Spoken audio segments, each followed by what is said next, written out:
অমন করে কি দেখছো? আমি ভিন্ন জগতের কেউ নই। মানে তুমি এই সময় আমার বাড়িতে, মানে কি করব বলো?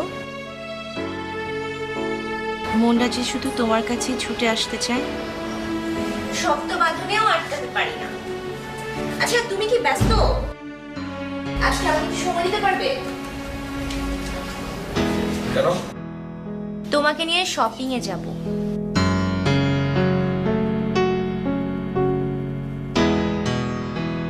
মিঠি, আজ নয়, অন্য কোনো দিন, কারণ আজকে আমার মনটা ভালো নেই। আমার মন কিন্তু খুব ভালো। আমার সমস্ত